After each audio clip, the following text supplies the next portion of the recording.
the truth of it is we define diversity as honoring differences. I think we're very good at honoring differences. We're not very good at practicing it. We're much better at celebration. We know more about holidays than we do about people themselves. So that personal experience is still lacking in the year 2021. I'm Ranjor, and this is Remake, a podcast about design, systems, and society. In each episode, I talk to someone who's trying to change our lives for the better in some meaningful way, whether through a new product, new venture, or a new way of looking at the world. And I try to understand how they came to it, what makes them tick, and what we can learn from them. Mun Wah is an internationally renowned documentary filmmaker, TED speaker, author, poet, folkteller, educator, community therapist, and master diversity trainer at Stir Fry Seminars and Consulting, a diversity training company he founded. He's most famous for his truly incredible documentaries like The Color of Fear, Last Chance for Eden, and If These Halls Could Talk. These films feature hard-hitting, honest, and raw conversations about race relations, racism, sexism, systemic inequality, and more, with participants from different backgrounds and ethnicities. In this conversation, we talk about growing up as a Chinese-American kid just trying to fit in, his love for teaching and how he became a teacher, the day that changed his life, his mother's murder by an African-American man, which started his journey into ultimately becoming a therapist and diving into the topics of race, inequality, and hatred. We also talk about his documentary, The Color of Fear, the implicit racism of who we see and how we see the people in front of us, the names we're willing and the names that we're unwilling to learn, the minority groups society doesn't bother to get to know and to make feel welcome, the critical importance of empathy and listening, what he's learned about facilitating workshops discussing tough topics in a mindful way, on standing up for others who are different from oneself, his autobiography In the Making, River of Jade, and many other topics. I was really touched by this conversation with Mun Wah. He brings such ease and openness to the conversation, even when the topics are quite challenging. He helps us see our society from points of view other than our own and teaches us the skills to reach out and connect across differences, which is the first step towards correcting some of the structural injustice embedded in our systems.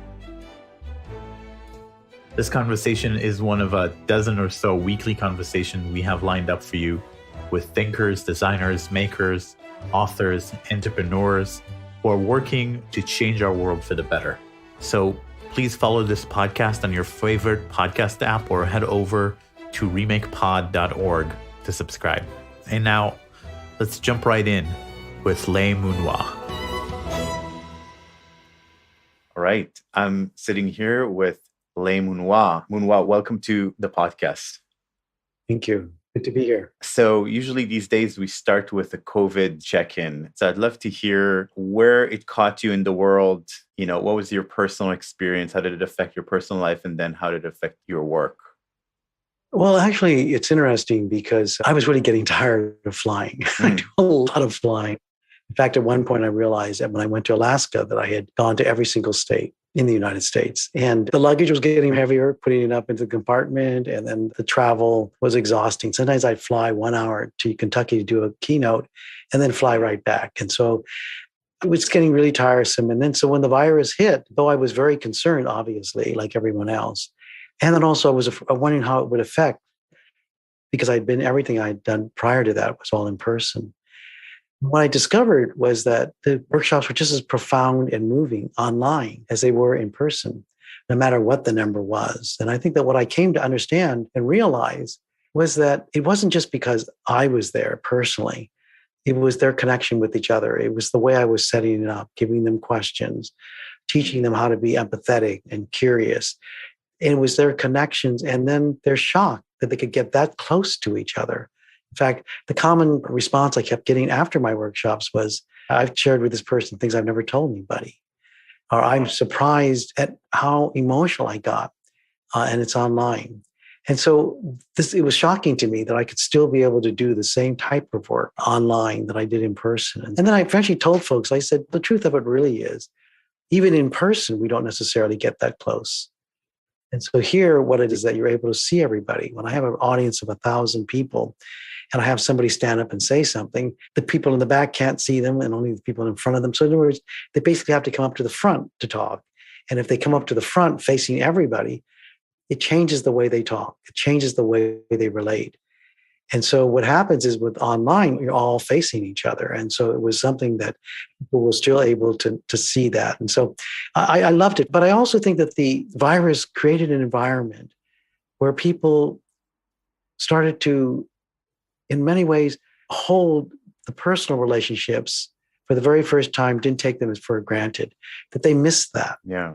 And so I think that longing, when they finally came onto the online where they could finally talk to each other again, was very moving for them. In other words, they felt it was very precious time. Whereas I think sometimes we take it for granted, as simple as talking to each other, as simple as walking each other through the room and saying hello to each other. And so I think that became much more important. I also think that perhaps what the virus also created was a sense of temporariness of us, our mortality, that people we knew were dying, were getting sick. And that really, for the very first time, we were facing not an epidemic just for the United States or just for California, but for the whole world. And that our very being was being threatened. And sadly, I think that maybe we didn't look at climate change, or we didn't look at our frailty until the crises. There is a saying in therapy, which is, it is at the precipice we change, which I think is sad because we oftentimes avoid looking at our reactions, the consequences of our actions, until it's too late.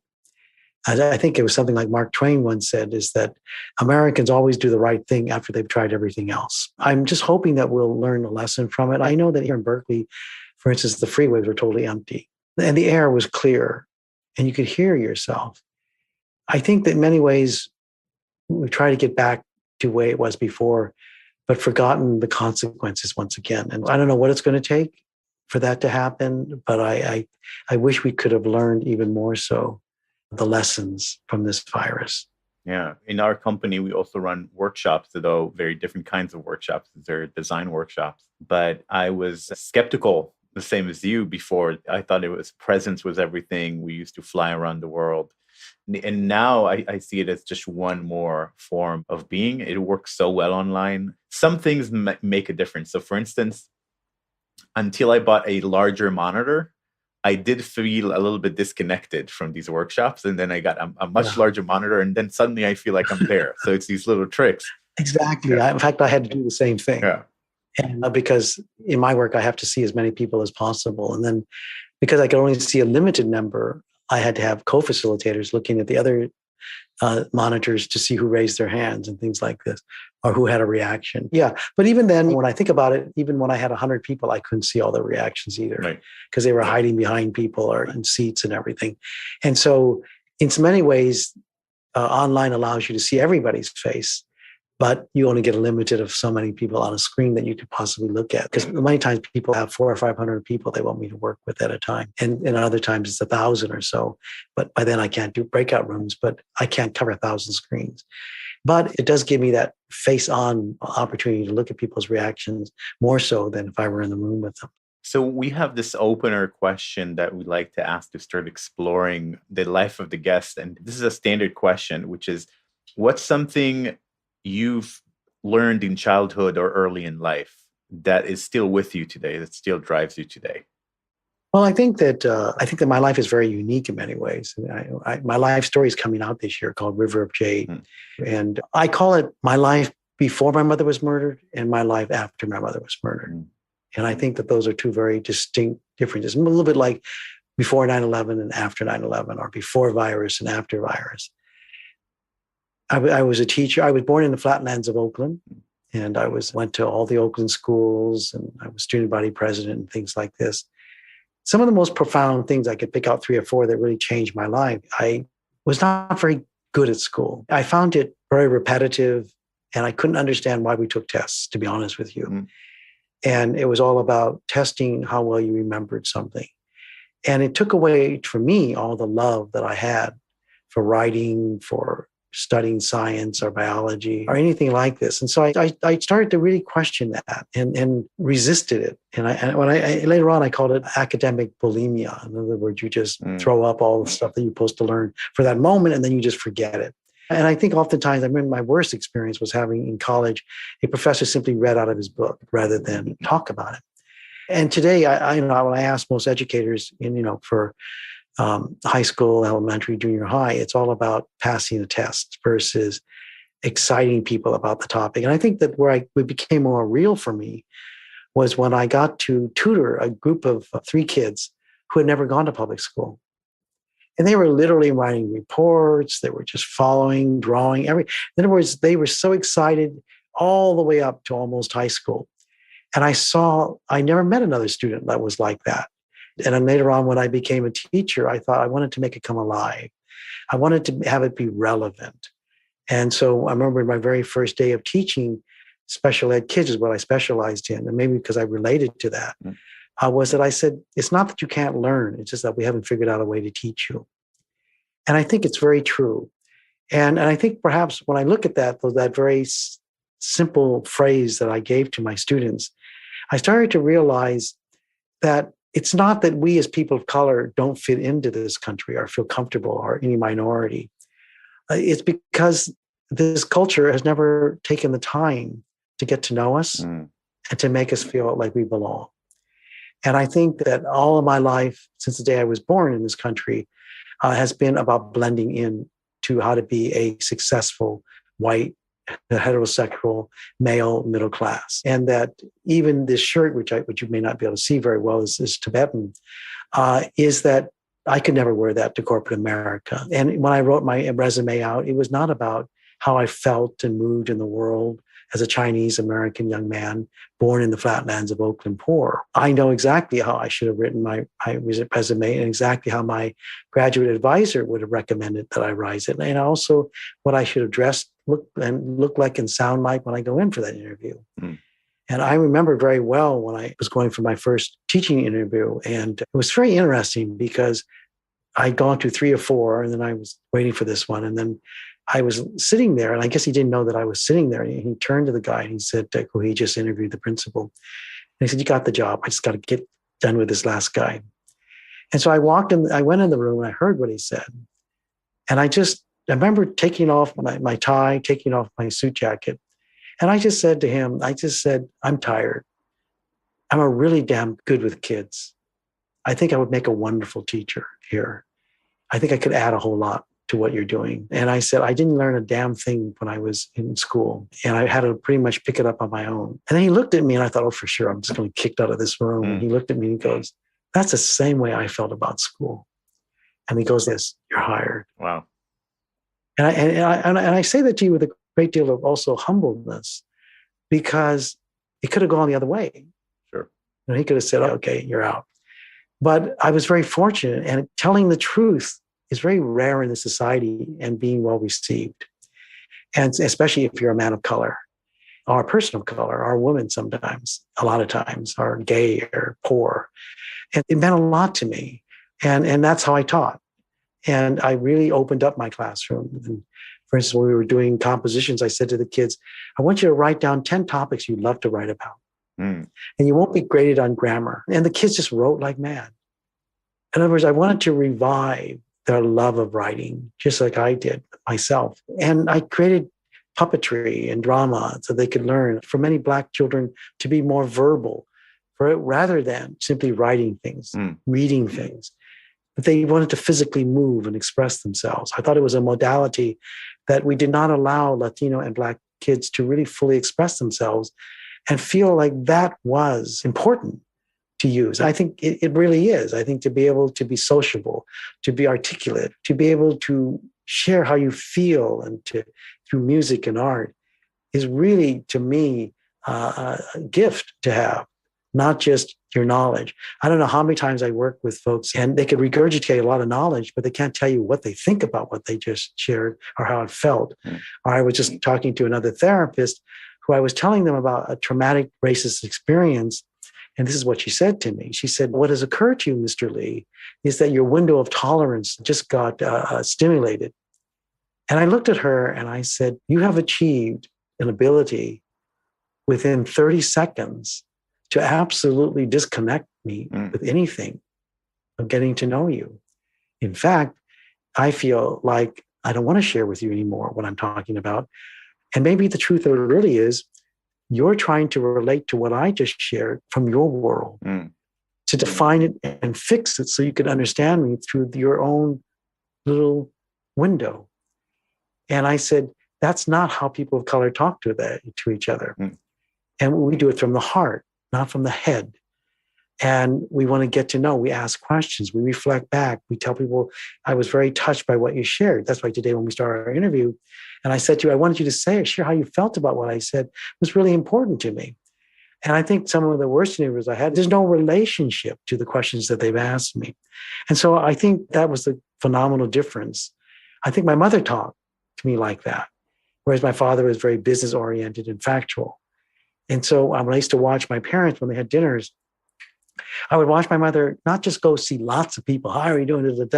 My mom would sit down and talk with them. And then my father would be the quantity. And he'd use the same kind, how you doing? The same kind of joke. But he was stiff and you could feel that. And one of the things that I shared that when my mother died, there's a custom in the Chinese culture, and that is that you bow. And what I shared was that when people bowed at my mom's funeral, they cried and they bowed because they loved her. When at my father's funeral, they bowed out of respect, but not because they loved him. And I could see the way they bowed. And I think that perhaps that's still what's missing in our culture today. I was thinking when Lewis and Clark met the first people, one of the things three things they asked of them. First of all, when they met Lewis and Clark, they were speaking Spanish. And through the interpreter, Lewis and Clark said, why are you speaking Spanish? And what they said was to welcome the new people coming. What a phenomenal idea, wasn't it? To welcome the new people coming. What we do today is when people come from another country, we demand that they blend in, that they speak English only. Right. We have no desire to learn their languages or to learn about them.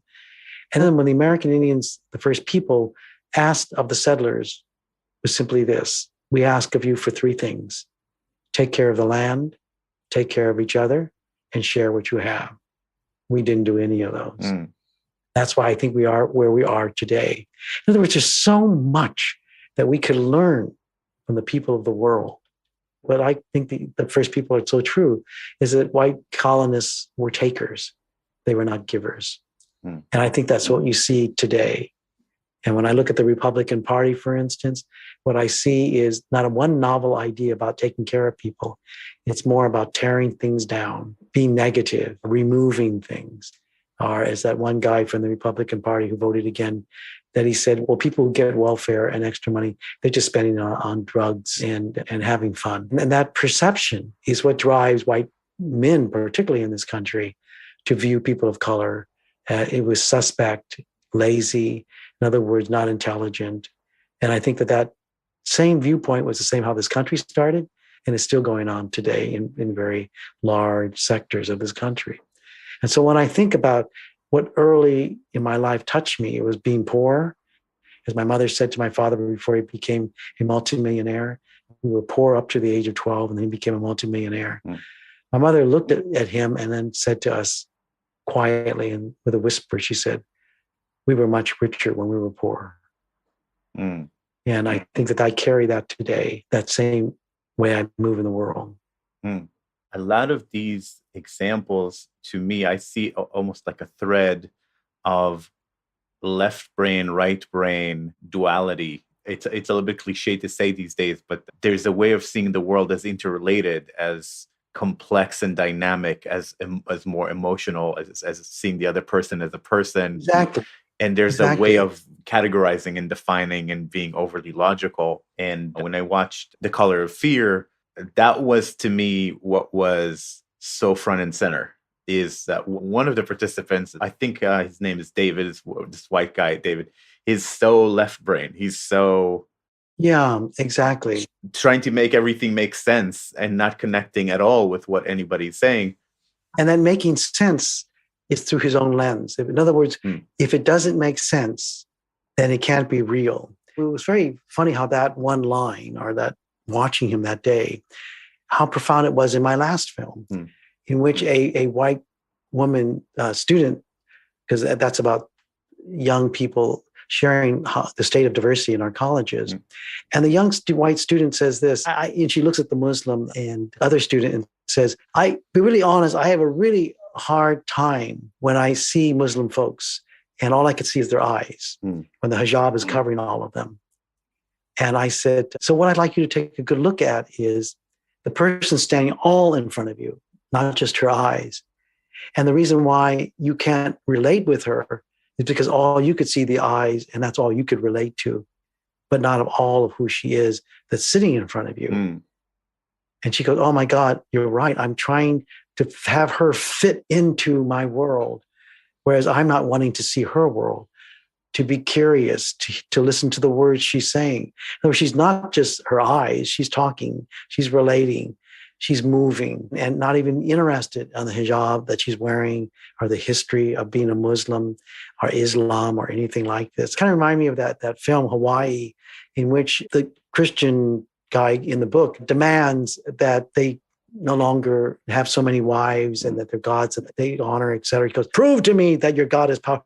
Do something right now to show the power of your God. Right. Come on. And then what I thought was interesting about it is that yet if I were to ask him as a Christian man, prove your God is existing, or is it simply on faith that you believe that he exists? But that same litmus test that we put out to the rest of the world, we don't hold for ourselves. And, what you're talking about to me, when I think about left and right brain, what I tell people is, I don't think that's how we were born. I remember once walking on a trail, and a little boy was just singing and very touching and very emotional. And the mother looked at him and said, stop being a little girl, be a man. So that's how it gets reinforced to not be emotional. Yeah. So that we as men weren't born being just simply factual or scientific or unemotional, but that we were told in a negative way, be a man, that's girly. Or Arnold Schwarzenegger, the governor of California, said, don't be a girly boy. Same thing that we have about the stereotype we have about gays, being effeminate and all this thing to drive that whole part out. I think that's why we also have difficult issues with trans people, that they should be manly if they're a man. They can't have a neutral gender neutrality. And so I think sexuality is all part of that. And so I don't believe that. I was part of the men's movement. And what I said is that men are emotional. It's not just a feminist issue or a feminine characteristic, but that men were born with that too. And it just wasn't reinforced. And so that's why we see it in business and things like this. So when I worked with business, what I discovered was when I came in emotional, when I told emotional stories, for instance, when I have them start off with just, they pair up in the beginning and they go, so how are you doing today? No, how are you really doing? And then they start really crying and talking and they're going, this is amazing. In less than 5 minutes, we're crying with each other because of the pandemic, because of what's going on, whatever that might be.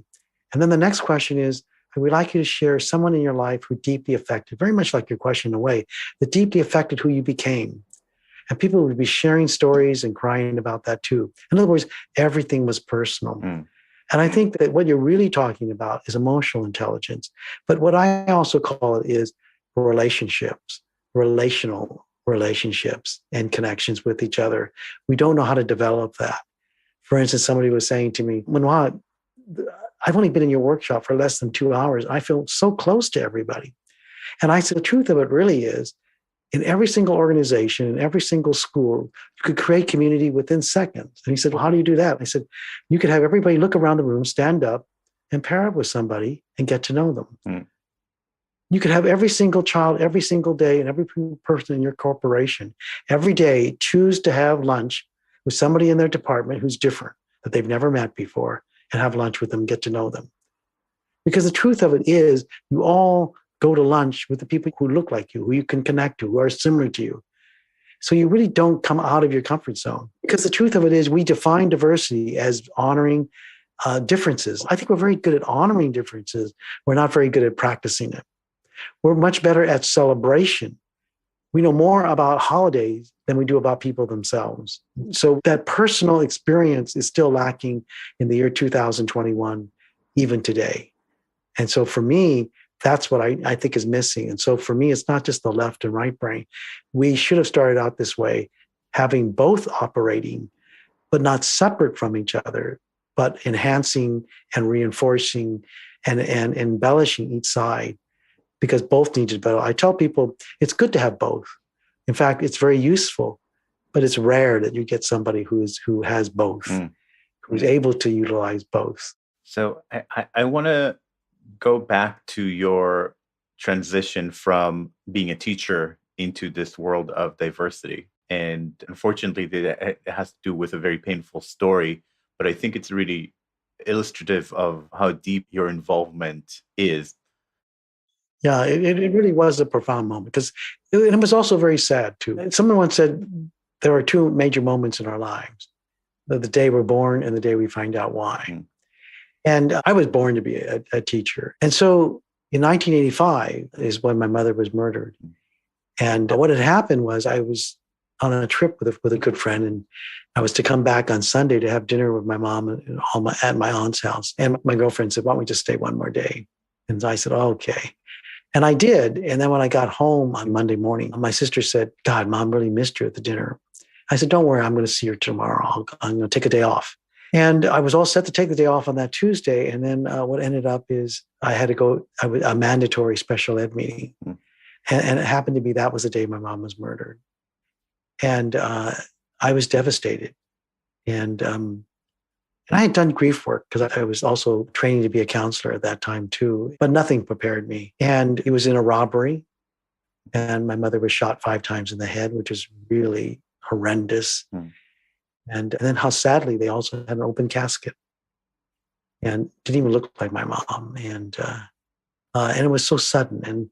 But there were profound moments that I still remember from it. And one was my father in the kitchen crying, just sobbing. And he said, "Didn't I tell you that Black people kill and murder and rape?" And I remember thinking, wow. And we were never allowed to have a Black person come to our home. And so another profound thing that happened was that day we talked about my mom's murder, but more factually. That's how my family operated. And we never talked about it again. I was the only one who talked to the public about it. And no one in my family has ever brought up my mom's death ever again. Wow.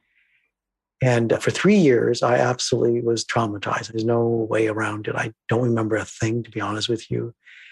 At one of the years that I was teaching, someone came in and said, "Mun Wah, do you notice you have nothing up on the walls of your classroom?" I didn't even see that. I think I was operating very robotically, but I was no longer present. So I went into therapy and went into a men's group.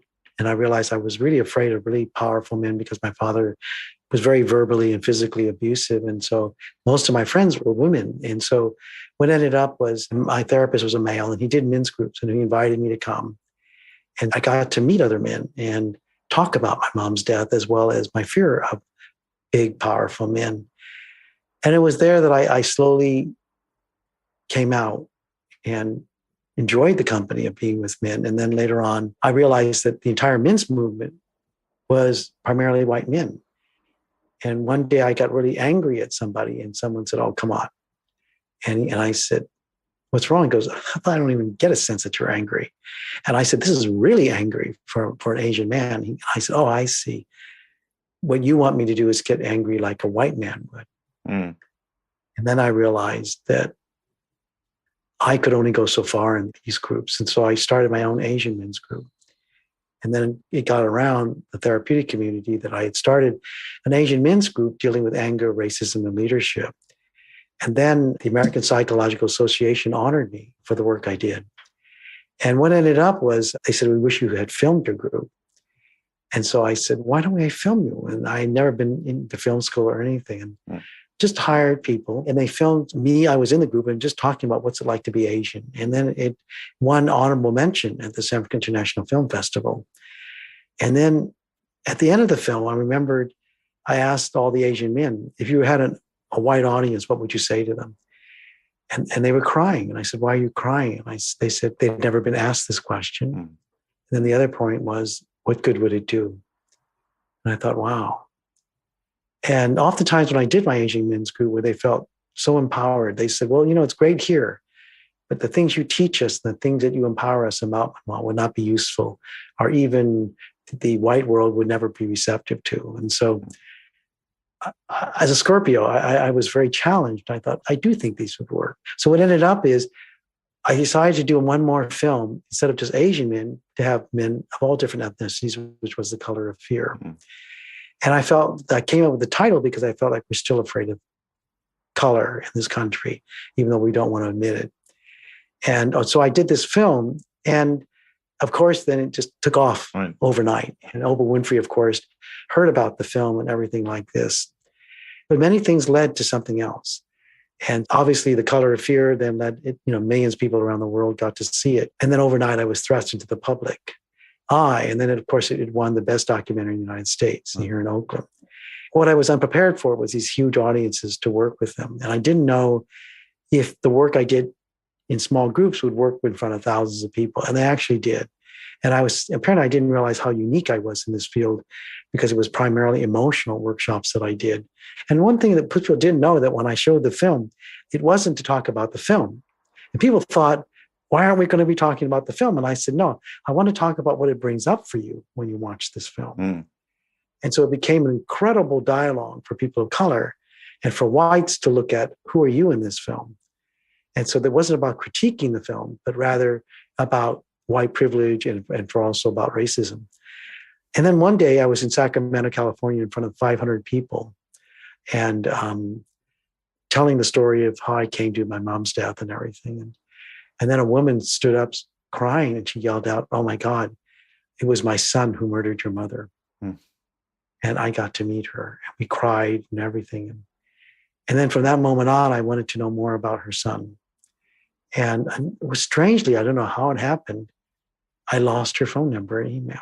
And so I was stuck with having to look up his relatives. And then finally, I kept calling each one. And finally, I just said, well, I'm a friend of him. And then finally, this woman said to me, tell me why you want to find him. And I said, I finally told her the truth.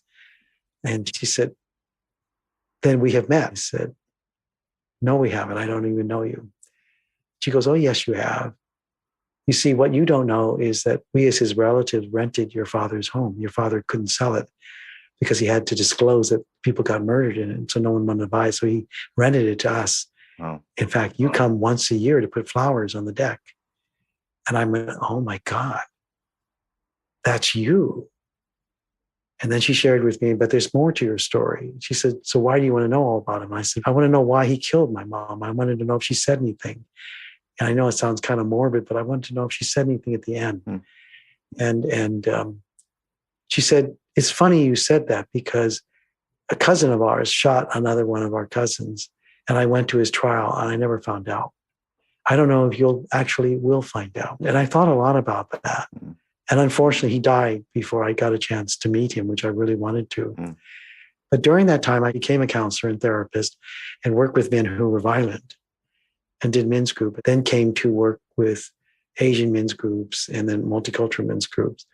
And then eventually I got thrust in the public to do all this work. And I came across Thich Nhat Hanh, who did mindfulness work. And so I started approaching everything from a mindful approach, very spiritually.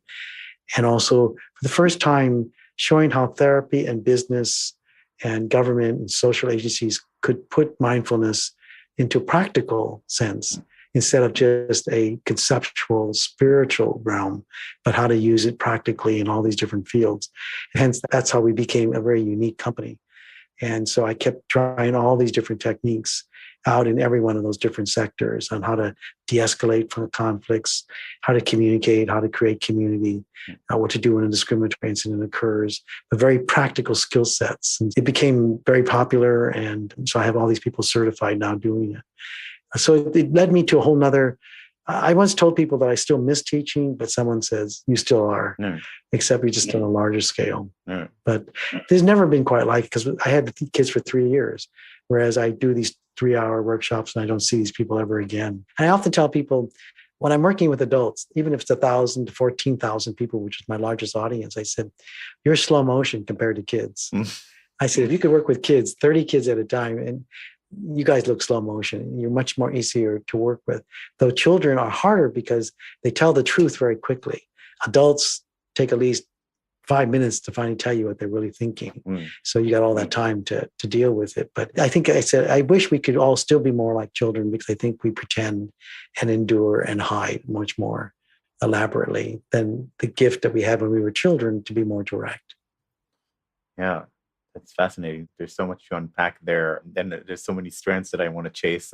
I will start with, I have been very interested in Buddhism. I've been practicing for about 10 years. I wrote my master's thesis on Buddhist philosophy. I'm very interested. And I thought that I'd be more ready for losing someone. I thought that I was more in touch with. And then a few weeks ago, I did lose a very close friend. And in a surprising way, and I wasn't I wasn't ready at all. Or that's not fair to say. I think I had more tools than maybe I would have had otherwise, but it's not the same to understand intellectually the impermanence of life. It's not the same as losing someone you like or someone you love. I'd like to add something onto that just before you go on for a moment, if you don't mind. Is that I remember those 3 years I was grieving, really traumatized. I remember something that my sister said to me. I said, I just can't seem to move on. And I feel like I'm supposed to. I look out the window and people are walking around and life is still going on. And I feel it's unjust because it's so painful. And she said, one thing I want to assure you of is that it's not going to go away. And she said, you're going to live with this for the rest of your life. And it'll be walking next to you all the time. And I got better. It was like this relief. And I remember once one of my best friends who died of a heart attack, very early, 40-something years old. We went to we had a big old thing out in the Redwoods. And he was a very famous fellow in the Bay Area. And he did diversity work. And Harrison Sims was his name. And everybody's going around sharing this moment to celebrate his life and talking about how he affected them and then their memory of him. And then his brother came next. What he said has never left me. He said, no, this is the worst day of my life. I lost my best friend. I'll never be the same again. No, this is the worst day of my life. And I think what he did for everyone was he put a reality to it. That I think sometimes we want to go to the celebratory level or place so that we could postpone the grief. And I think that's what I appreciated. Perhaps when I talked, it helped you too, was that because when a person dies, it's almost like years or months later, it feels inappropriate to bring it up because everybody looks like they're happy. And I think it's a little like somebody said, we don't like to talk about death because it brings up our own, but that we need to. I think something Woody Allen said that I'm not afraid of death, just dying. And I thought what he really meant by that was just the very act of talking about it, of what it means. And I think that that's part of the healing process. I remember when my mom died, I called her up and I just kept ringing. And then I tell people, and it's Thanksgiving and it's Christmas. And I miss this, the hardest moment of my time is I will not see her. I won't be able to watch her from across the room. And I cry about it. And I so appreciate when people say, I know this is the time you lost your mom. Think of her. It means a lot to me because it gives me permission to cry, to say, yeah, I really miss her. When I'm here watching you with your family or with your mom and dad, I miss it because both my parents are gone now. And you can't take enough classes. Right. You can't read enough books. It just hurts here. It's no more different than a breakup or a divorce or what love does to you Right. or the loss of love. Is that it hurts. It just plain hurts. There's nothing that could save you from that. As someone once said, it's a journey you have to take by yourself. Nobody can take it for you or change it or fix it for you. Yeah. Yeah. Yeah, I think that's true. And I think that's the thing I realized even as I first found out was, oh, this is never going away. This is a new state of being from now until I die. Yeah, Mhm. I can relate to that. And in your case, it also deeply affected your career and your orientation in your career, and you're going deeper and deeper into this area of diversity. And I don't know if you refer to this as social justice, but it's part of what it is. Oh, yeah, exactly. But I just want to add a little something to what you said is that one of the other profound changes was that people say to me, you get so quick into the intimacy, the authenticity, the feeling. You don't let anything go by. You're just right there. And I said, maybe because I missed saying goodbye to my mom by one day. And I said, I took it for granted that she'd be there. So when I'm working with you here, I have one chance with you. Am I going to waste it by all superficial conversation, or will I be real with you? And I said, and if I don't work with you, then my son will have to deal with you, or someone else who, when you're racist or sexist or homophobic, they'll have to deal with you. Mm. And so my work is every person counts, or as the Buddhists say, every day a lifetime. And I said, that's what my mom's death did to me. I don't know if I'll be gone. I mean, think about all these people every day, a shooting, No. every day a plane crash, every day someone gets murdered, something happens, dies of the virus. No one plans on getting the virus. Our planning today will be your last day. And so I said, we postpone all of this, thinking that we have more time. And so I just said, it has made it very precious for me. Mm. And along with that is that it has also put my heart right front and center, not waiting for me to get to know you. And one man said to me, it takes me a long time to get to know somebody before I open up or serve someone. I said, that could be forever. Mm. Because if I find that you're not very real and not very personal, then I won't want to continue the relationship with you. So you may think that you'll just wait around your time for that to happen. But for me, when I just see you and I see you as being detached or impersonal, then that's it with me. Mm. Then I'll feel like, okay, then maybe you don't want to get close. And so I'll go to someone else. And so he looked at me, but wow, I had not thought about that. And I think that's because we think we're immortal in some ways. I'm 75 now. I was October, I was 75. And I realized that I've lived every day. I've lived many professions, a teacher, a poet, storyteller, a therapist, and now a filmmaker and now a trainer more and still doing a lot of the workshops. But I'm very proud of what I've left behind. And it's been of service. I think that I did not expect that. I always knew as a teacher, I was giving, but I never thought I could give at such a large scale.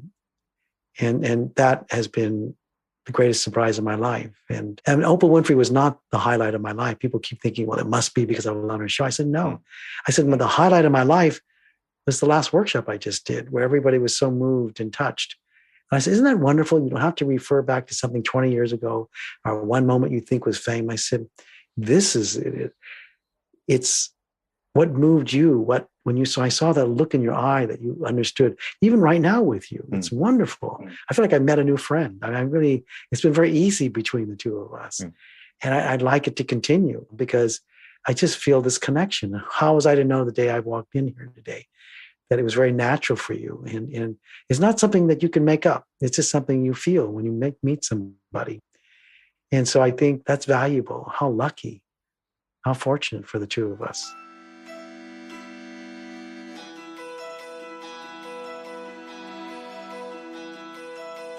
You're listening to Remake, a podcast about design, systems, and society. If you're listening on a podcast app, you already know how to follow podcasts. So please follow this one.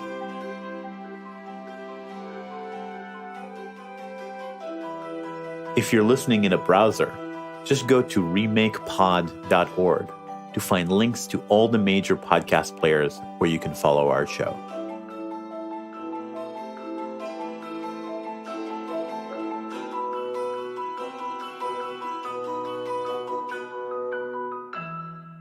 So I want to talk about these workshops because we work in a similar medium of facilitation and workshops.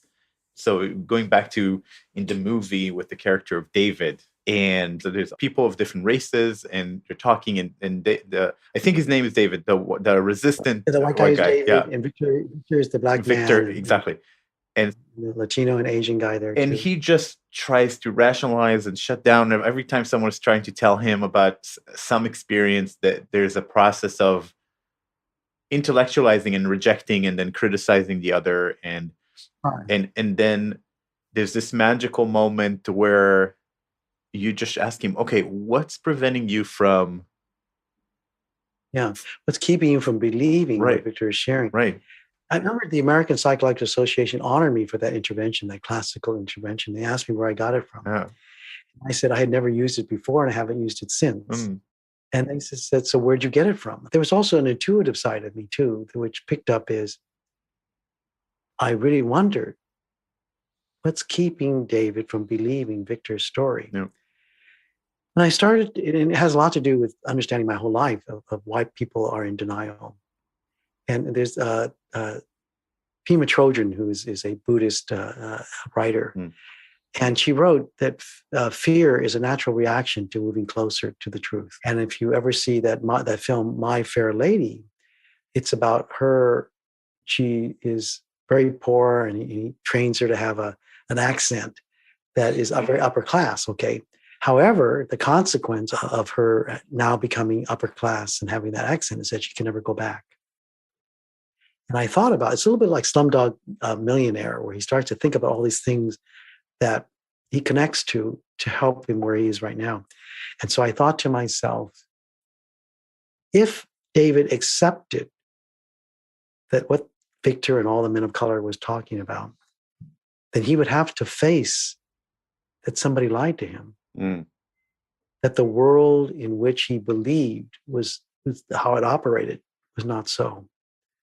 It would be devastating. Now, people, when you think about it psychologically and therapeutically, it's no more different than a family having to look at incest, violence, all that. So the family denies it to keep the family unit together. We deny that Biden, won the election because we're invested in this. In Jamestown, where they had all those people committing suicide, then accept. In other words, it was too strong to hear the truth. And so that's why I said to him, what keeps you from believing him? And I believe that was the reason why. Which kept me and from the group going into is that he doesn't care. I think he cared, but there was something else that was going on. He cared a lot about his world. So he was coming from that perspective. So if you come from the empathetic side, it's a little bit like how I approach people who are climate deniers. I said, okay, so I want to hear you that you don't believe it's happening. But what I'd like to propose to you, I said, you have grandchildren? He goes, yes. And I said, what if you're wrong? What would that mean to your grandchildren? And they stopped for a moment. It's from my compassion. Not I'm blaming them, but what if you were wrong? And I think that's what I was sharing with David. And then that's how Victor moves in to that one part. So part of what my workshops are about, and it's in the mindfulness approach. And actually, there are many approaches that I teach. For instance, the ones that I teach folks now is, so it might be, so David, what I heard you say is that you can't believe these could be happening to Victor and things like this. So David, we're going to get to those. But before we do, did you notice Victor's reaction when you were sharing? So he might go, yeah, what did you see? Well, he was going like this. He wasn't connecting me. So what I'd like you to do, ask Victor, what happened? And then I might go to Victor and I'll say to Victor, so Victor, what happened? When he said this, what angered you about what David said? What hurt you about what he said? What's familiar about what David said? And what do you wish David could have said differently that would have opened you up? So then that begins a dialogue between the two. Now, what's revolutionary about that one part is for the very first time, the person who is victimized or confronted gets to share their anger, their hurt, the history, and what they wish they could have had differently. Rather than simply sitting there, as I was taught, to educate David as a therapist or as a facilitator. The other one that I could have also done with David quicker too was, David, did you notice the reaction in the room? So it could be someone else sharing that with him.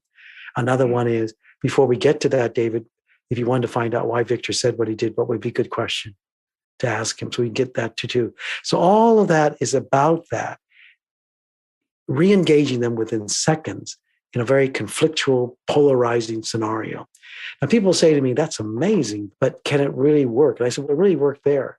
But I'll give you a very up-to-date one. What I did was I had, you won't believe this is a profound story, because the day that Trump got elected, I was on the road, 4 audiences, 400 each, all around the country. And the very first one I had was to show the film and then have a discussion. And then the sponsor came up and said, you can't do it. The room is so polarized and upset by the election of Trump and Clinton that we've got to deal with it. So I'm in the room, and this Black woman and this white guy are yelling at each other. And so what I did was I simply paired everybody up. And then the question was simply this: each of you will get 5 minutes, but you'll go through 5 steps that I'll take you through as a speaker. Then you'll switch, and the other person will get to talk for 5 minutes, and then you'll go through all these steps. And the question was this: as a, whatever your ethnicity, gender, et cetera is, what was good and what was hard about this election for you? Now, the other person had to hear you. And they had to, when it came, that person finished, then they got 5 minutes to ask you, to keep you talking, not attacking you, not denying you, or whatever that is, or blaming you, but just simply being more curious. I give them a whole set of questions, and the questions are these. So what I heard you say was devastated, And then the second question is, tell me more about that, which is also the same ones about, tell me what angered you, what hurt you about the election, what was familiar, et cetera. And then what did you really need during this time? And then at the end, you are to tell the person, you're the speaker, you tell the listener what they did well and what they could improve on. So in other words, if they only asked questions that were factual, if they felt disconnected, you could tell them, and what they did well. Then at the last question for the listener is, tell the speaker what moved or touched you about what they shared. In other words, not going, well, let me tell you the real truth, or solve it, or I didn't like it. You had to tell them what moved or touched you about what they shared. Then they switched. Now, this all took a total of 24 minutes for both to speak. Wow. At the end of it, the group wanted to know, how are these two doing? So I had them stand up. And this is what the white said to the Black woman: I had no idea what this election meant to you. I just had no idea. And the Black woman looked at him and said, I never thought that somebody, a white man, would even be interested, who voted for Trump, or cared how I felt. And they hugged each other, and he said, we have so much more to talk about, don't we? Mm. And that was all in the span of 24 minutes. And it was happening all around the room. And what I tell people, I said, is that I think that denial, attacking, blaming, not taking responsibility, not wanting to give people I want to know what they need or want, has become what looks like normal communication, rather than curiosity, self-reflection, taking responsibility, and the willingness to change is what healthy communication looks like. And so we've forgotten that. And so we have to be reminded. I think we all have the capacity to hear each other's story. And we really need it really badly at this time, because I think I've never seen us so publicly polarized in my whole life. Mm. And I think that it's very true that we could have had civil war. Had Pence not said, no, I'm not going to invalidate the election, I believe very strongly, and had the military had said to Trump, no, we are not going to support you to invalidate the election, we will not militarily wise, that we could have changed in this country. And I still would think we're on the brink of that still. Mm. And I'm hoping for people to come through, but that's why these workshops are so important, to talk to each other rather than pick up guns. Yeah. Rather than to hurt each other or ourselves. Yeah. And it's rapidly getting to a place where we're thinking that physical violence is the only way to prove that you're right, and it's through power. And so I think it's more important than ever. And that's what, to me, what social action looks like. And I strongly believe that Institutional change is very difficult. I think that social change and relational change are much faster to happen. I think that it will take white people, white males particularly, to change. As I think somebody once said, that whites can't live without people of color, and people of color can't live without whites. We have to do it together. Women can't do it without men, and men can't do it without women. And even though we'd like to think we can. And when you think about climate change, it's like somebody was said is, you can celebrate at the top of the ship, you're in first class, but if there's a hole in the ship, we're all going down. Right. Yeah. So I want to dive into more head on into the problem of racism. And I think what I learned in the past 5 to 10 years that I didn't know is that racism is it's a lot less about the old school KKK, very explicit sort of racism, and it's a much more about how you treat another person that doesn't look like you. How do you see them? How do you react to them? What message you're sending with your eyes and voice when you're talking to them? How curious are you, right? And so in the end, it sometimes feel like when we're talking about racism, what we're really talking about is, except for the clear and very dangerous and very kind of extreme cases, we're really talking about being a good neighbor and an empathetic person. Well, actually, I think it's a little. Well, it's a little bit of like, if I were to go to Israel, I would say that it's not about you and the Palestinians. It's just about respecting people. Then the deep historical hurts and wounds are still there, and then religiously. And then it's a little bit like an Israeli saying, we really respect you, that you want to have your own state, but we keep taking over more and more territory. So then from the outside, I'm looking at that, okay? And so I think that when I think about racism, to be really honest with you, is that I remember how many corporations have asked me to come work with them. And we like for instance, major tech companies said, we like to talk about empathy. Our friend of mine said today is, I want us to talk about respect for each other. And another one said that I'd like to talk about our togetherness and our oneness. And what I said was simply this. I remember there was this wonderful place called Harvard Hot Springs, and so they had a celebration for the New Year and all this. And they said, I'd like to honor the oneness in all of us, and as we're all gathered here together and on this earth. And then I just simply, I don't know why I said this. I just said, I'll be really honest with you, is I have not shared or even looked or got to know one single person in this room. I don't feel connected. In fact, there's been no attempt for us to talk to each other. And we're holding hands in a circle, but this is the first time I've even touched this person. And then you're talking about this oneness. I remember John Hope Franklin, who did the National Conversation on Race, and I was in Atlanta there, and Roberto Almanzan, who's in the film, he and I were there. And he says, today, as we're all here sitting here together, and da-da-da. And I said, first of all, John, let's take a good look at this room. White people are all sitting separately, at least one pew away from a person of color. We are not sitting next to each other, nor have we looked at each other, nor have we introduced ourselves to each other. And you're a Black man sitting in the front, and we're talking to you, and you're talking to us, but we're not talking to each other. And Dr. Franklin, maybe I should say something on a much larger context, is that in the National Conversation on Race, we all talk to a panel, hundreds and thousands of people in a room, and not one talk to each other. And where is this national dialogue on race? It was only to a panel. It was not to each other. And we are still not doing that as we're sitting in this room.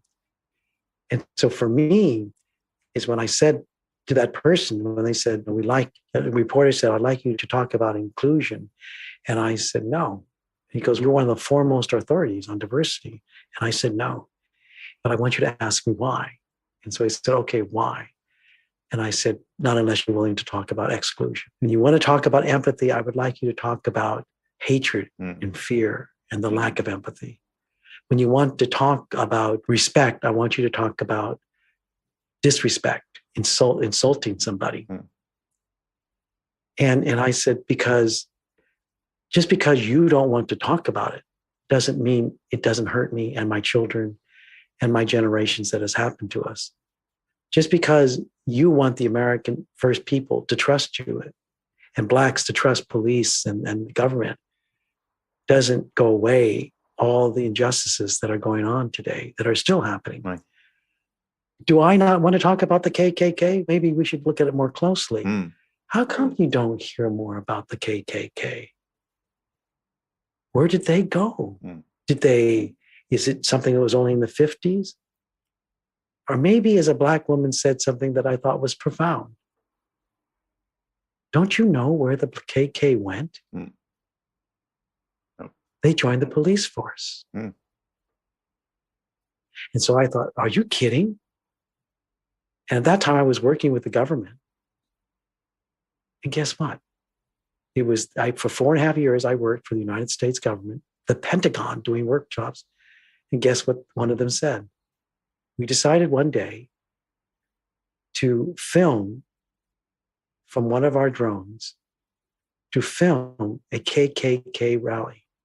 And guess who they discovered went there? About 100 military men were there. And just recently, a police officer wanted to share his tattoos, KKK, right on his chest. Yeah. And for the very first time, there were comments that people said that they heard were things like this. Don't even look at me, from cops. Don't even stand there. No, I'm not going to show you my badge. And would hit them.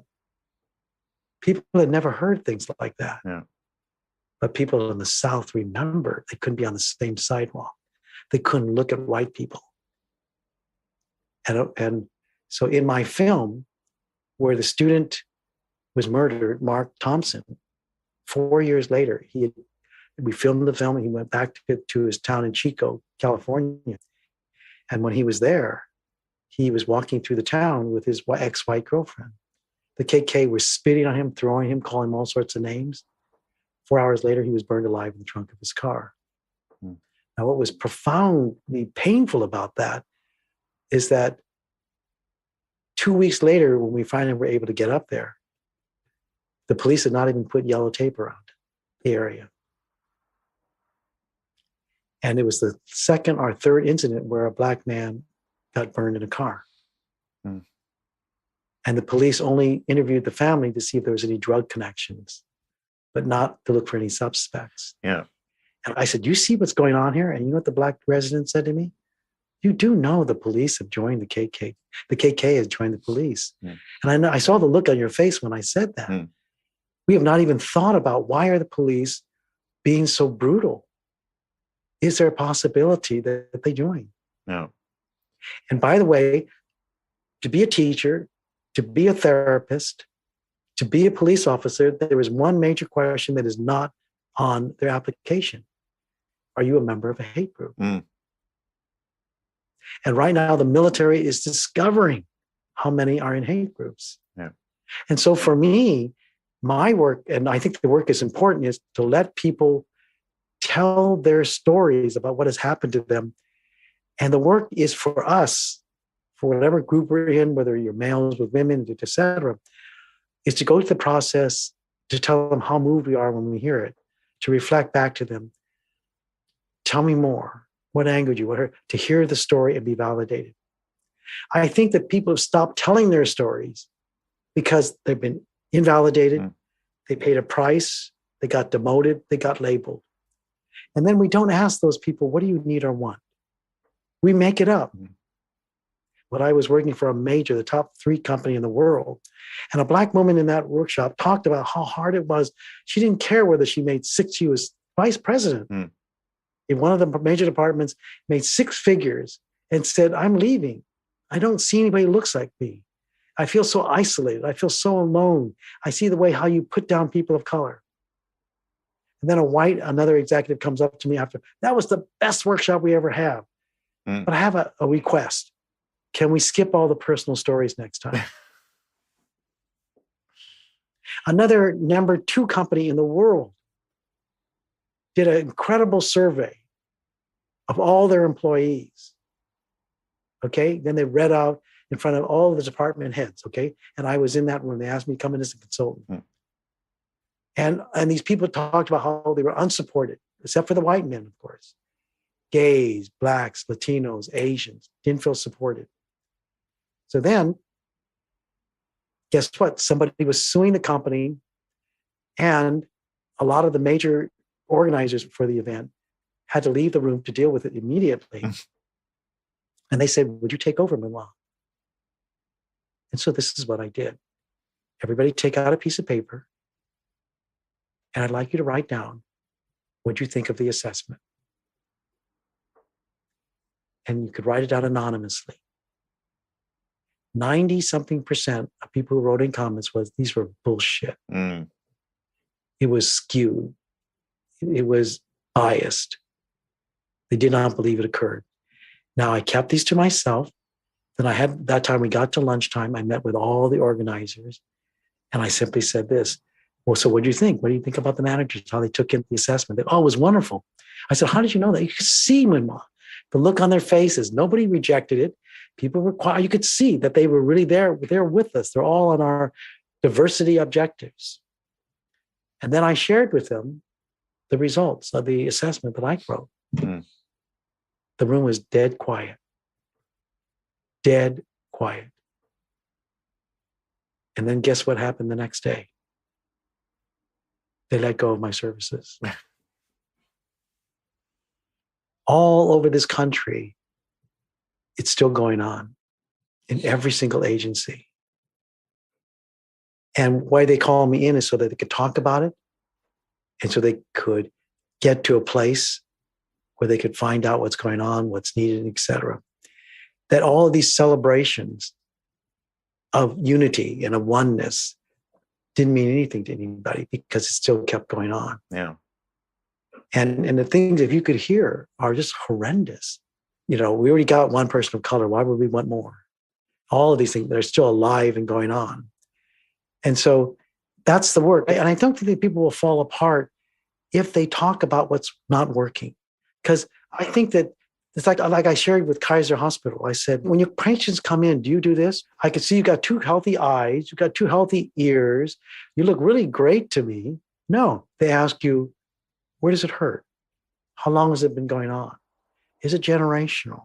How does it affect you emotionally, physically? How does it affect you in terms of work, your relationships? Are you taking any medications? How does it affect you emotionally, stress-wise? They talk about what's not working. They have to find that out. But we don't do that here. We want it to become a celebratory thing. And that's why, and one man said to me when I was at Major One at Hewlett-Packard, this is what he said. Why the hell do we have to have these workshops? Why do we have to keep telling these stories again and again? Why do we have to do that? It's going to go on and on. And guess what? This woman stood up and she said, Michael, this is our first workshop.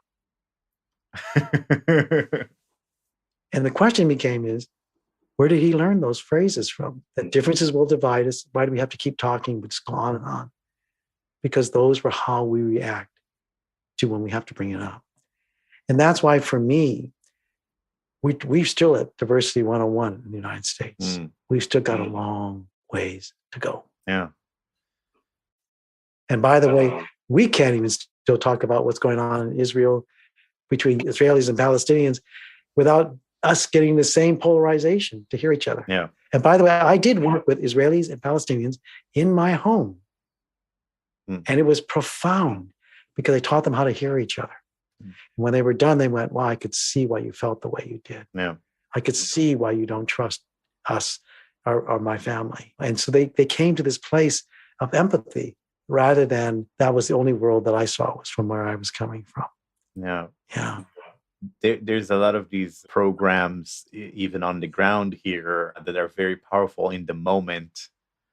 And yet it's hard to not feel cynical because the scale of the problem is so large that, we keep making a difference. And maybe it's just that it takes a very long time when you do it like 20 people by 20 people to change millions of minds. Somebody said that to me once. They asked me that same question. Do you think that you're very effective at what work you do? And I said, I lived in the 60s where it was an incredible time. And I lived in Haight-Ashbury. It's on top of that. And then I never saw such a sense of coming together and community and social action and social issues were really right up there. I remember taking a political science class and it was on revolution. And you walked in the class and the teacher said, all right. Then he opened up the blinds and there were cops and kids, explosions everywhere, gunfire. And he goes, see you back in 2 weeks. This is revolution. You're living it. Write a paper on it. And so what I said is that profoundly affected me, all the music, all the drugs, everything. And I said, I was never the same again. And I said, when people take my workshops and they see what's possible, coming together, connection, learning skills, how to listen to each other, dealing with conflict, that they'll never be the same again. I said, you'll never be able to close your eyes to what could be possible and you'll change. So that I estimated close to maybe 700,000 people have taken my workshops. Over 30 million people have seen my films. Yeah. Do you imagine what that's like for how they tell another person? They tell another person. Gandhi was the same way. He believed that it'd be a ripple effect. And I am lucky because I think I'm not the only one in the world doing this work like yourself, that there are thousands of more of us, each of us working with a small group to reach more. And you're absolutely right. If it's not about money, it's about because it's your love and because you're doing something good. People will hear about it. People will learn. I will tell people more about this with you just because of my connection with you here. That's how it starts. And I believe that I don't necessarily know if I'll see institutionalized change, because I often tell people, you could have institutionalized change. You could have the president of the United States be a black man, just like we just recently had. But what did the Republicans say? We will vote no on everything until the next election. And they did. And so what I said is, it does no good to have institutionalized change if, in fact, people aren't open to it once you get there. So you'll have to come with an open heart. You'll have to come with wanting to learn, to wanting to grow. And that's perhaps what we need to start doing. I said, so you might as well start practicing it now, because even if you got into that position being president of your company, you will still have to deal with each other. There's no way you can avoid it. You don't have that much power. Obama said, I can't do it by myself. He was dead right. He had to work with some people. And even though it was very difficult, and even though it's hard even today, I think that it's something we still have to keep working at. And I don't give up on it. I strongly believe that we're more powerful than we know. So I want to ask you about your autobiography that's coming soon.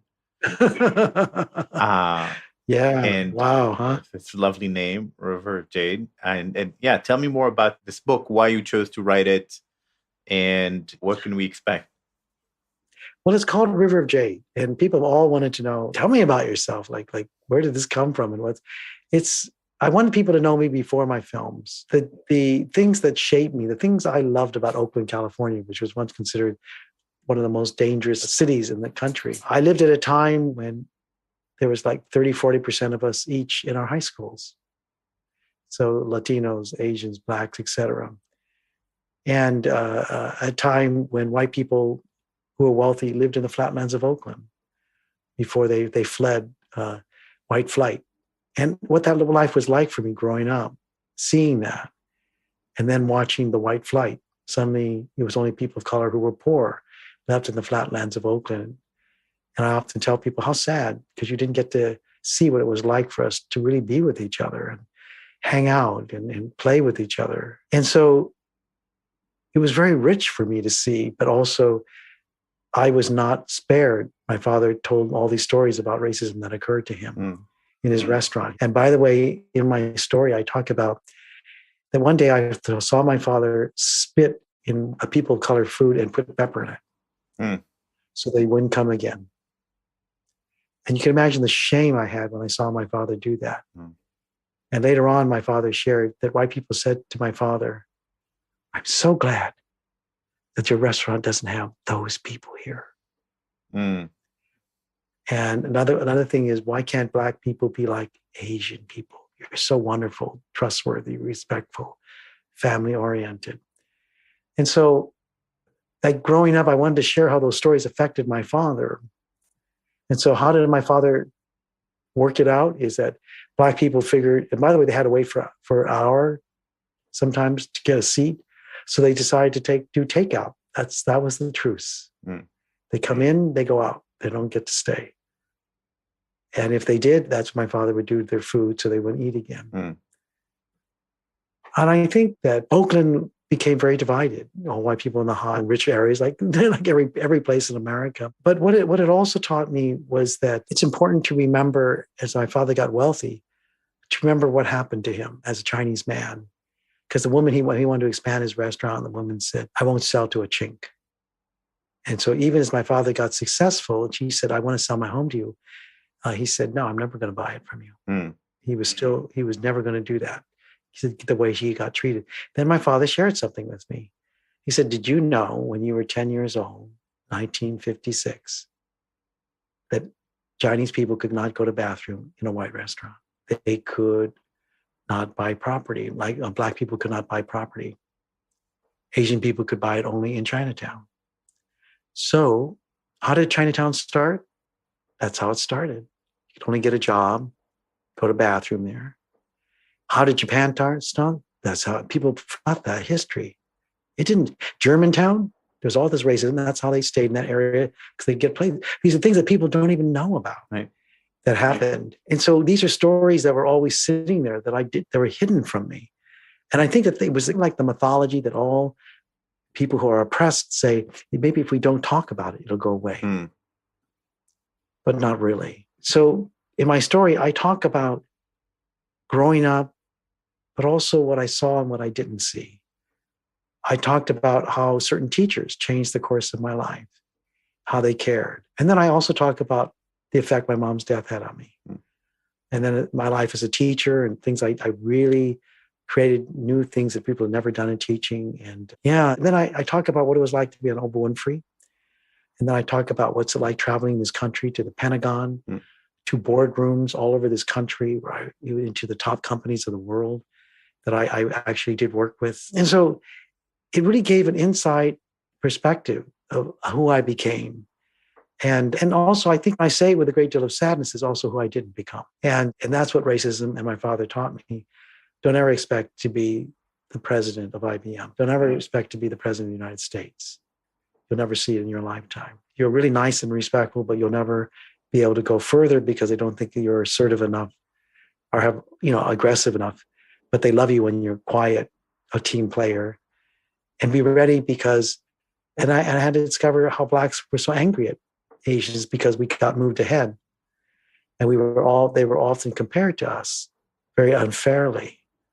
And so in my story, even in Color of Fear, I talk about these were stories that we were taught to be separated from each other. And so it's called River of Jade because Herman Hesse wrote a book called Siddhartha. And he talked about at the end that Siddhartha is the anointed one. They think will be the guru of all. But he ends up just working as a boat, taking people back and forth. And one of his neighbors says to him, his childhood friend says to him, "Why are you just doing this? Just being a ferryman." And he says, "Well, it's all here. It's all in this river.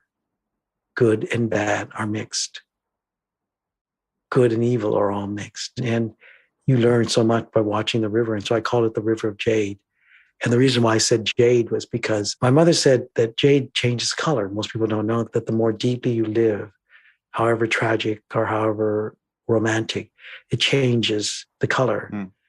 And so on the day that my mother was murdered and my sister had gotten her bracelet and in the crevices was her blood. Mm. And on the day that I finished The Color of Fear, I was sitting at a cafe and I read about a person who forgave the killer of their mother.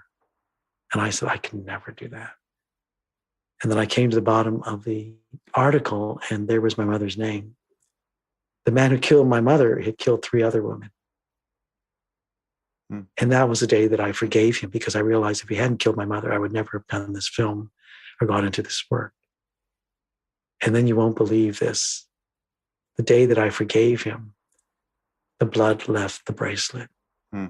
It was no longer there. And then just recently it broke.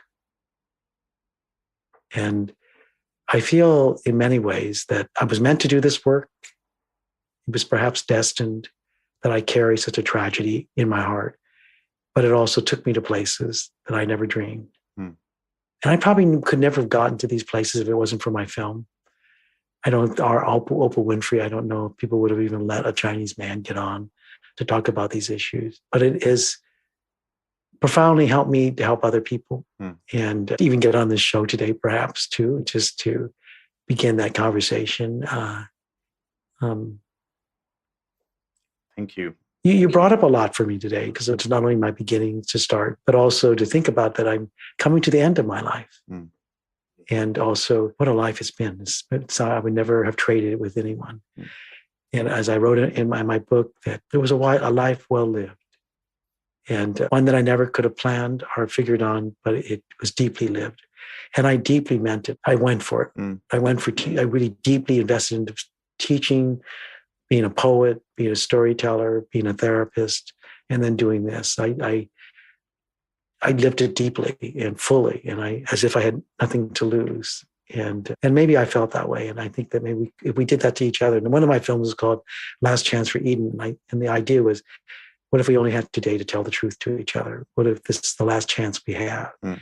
Well, I remember somebody in one of my men's groups said, I was going to do something like Color of Fear. And I was going to do that film. And then someone yelled at him, why didn't you just do it? And he said, well, I've never been to film school. And I said, well, neither have I.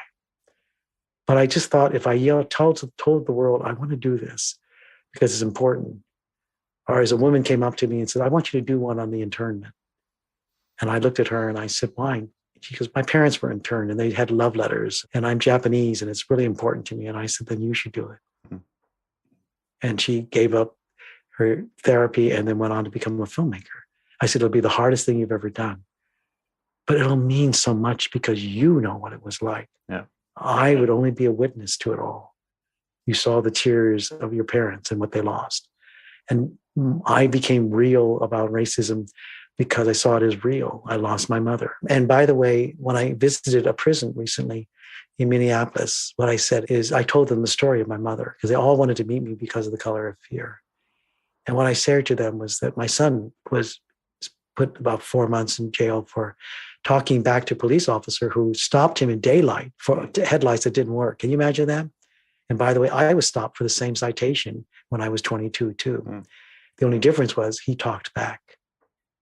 And he was put into solitary confinement for 2 months and he went crazy. And so I looked at all of them today and I said, as I'm looking at all of you here, some of you with life sentences, some of you with 30, 40 years, I said, I don't know how you do it. But what I want to say to you is, don't let anybody tell you that you're less than because you made a mistake in your life. And you're going to have to work together so you can stay alive. Don't let them take the humanity out of you. And then they had this huge line. People were coming up and crying and hugging to me. And it was so profound about it that there were some social workers who were very young there. And later on, I had a meeting with them and they said, do you know the people that came up to you have not shown any emotion or said anything in the 10, 15 years they've been here? And yet in minutes, you got them to talk. And we've been told, don't relate to them like this. Don't get no personal. And we realized they lied, Mun Wah, because you did something here that we thought that's how you treat them. Relate to them, be with them. Don't be detached. And we're not going to continue to do that. And so it kept rippling the effect. But I think that my own story is real. This is diversity and discrimination and violence are not separate from it. And I care deeply about this country, but what I shared is I wanted to live up to its goals and dreams, not just simply celebrate them. I think that I Have a Dream is still a nightmare for so many people in this country. And we've got to each take responsibility for that. Thank you so much. Would you mind if we took a moment before you closed? Sure. Okay. Because there's something I had really wanted to read to you because it was something that I wrote during the George Floyd thing and about speaking up. And it was just a small paragraph that I wrote, but it's also in my new book too. But it's like this about speaking up. I believe that we are all tested, maybe not in the way we planned or wanted. But when the time comes, we will either act with courage and goodness or with fear and silence. For each of us deep down knows what is right and what is wrong. And it is that moment when we are tested that our history is written to be remembered or to be looked back on with regret. It is a choice that we each must make for ourselves and for those not yet born. For each decision we make in life affects everything and everyone from that moment on. Each time we do not speak up, someone always pays a price for our silence. And that same price is also exacted on who we become and who we do not. So you see, it is where the road ends that our path begins. Thank you. You're welcome. Yeah. Thank you. All right, that's it for today. If you enjoyed the podcast and would like to support it, please consider writing a 5-star review in Apple's podcast app or wherever you're listening. It helps many more people discover the podcast and also makes us feel good. Current support for the podcast comes from my own design company, Remake Labs.